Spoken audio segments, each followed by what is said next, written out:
This is the Lamzu Maya, which I have been using for 2 weeks now. I've got to say, I've never had such mixed feelings about the mouse ever.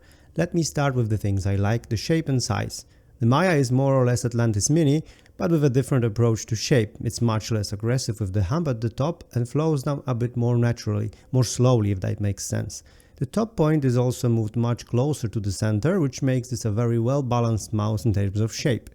I had much better experience using fingertip grip with it than I had with the Mini, even though it's technically 2 mm longer and 1 mm higher than Mini is. The weight is also lower. If you don't decide to use the bottom seal, which helps prevent the dust from getting into your mouse, you're looking at 45 grams of weight, which is an amazing result with just the cutouts at the bottom.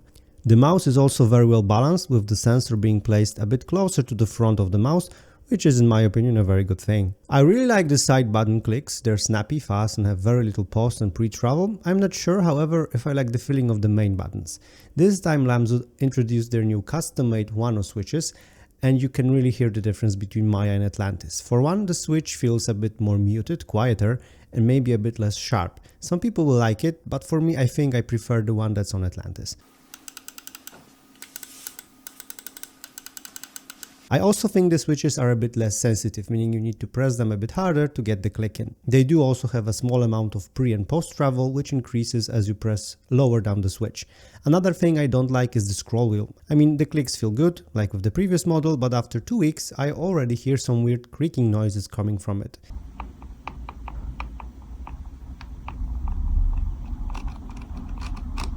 It's very irregular and not always there, but I can notice it very easily when using the mouse daily and is distracting.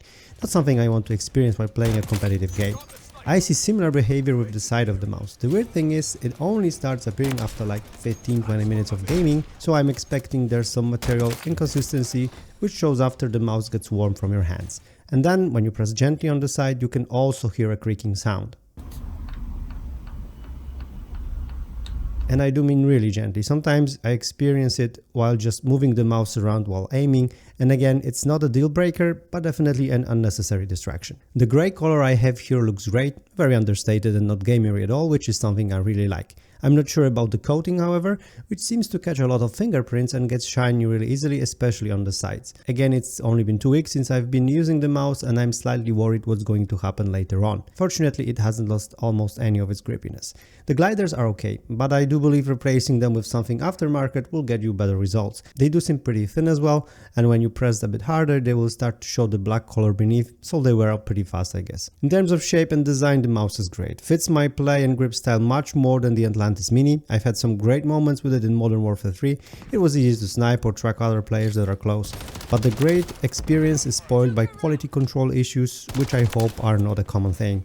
I've contacted Lamzu to ask whether the experience I'm having is something that falls under warranty, and to my surprise, Lamzu said that they're going to send me a new unit under warranty, which is great, and I believe it just invalidates all of the issues I've mentioned before. So if you have any issues like I have with creaking sounds, whatever, just contact Lamzu support and they will replace it with a new one. I think the best summary for this is, if you didn't like the shape of Atlantis Mini and you're still looking for a small claw, fingertip style mouse, the Maya should be great for you. And that's it for today. Thanks so much for watching. I'm Laser and I'll see you in the next one.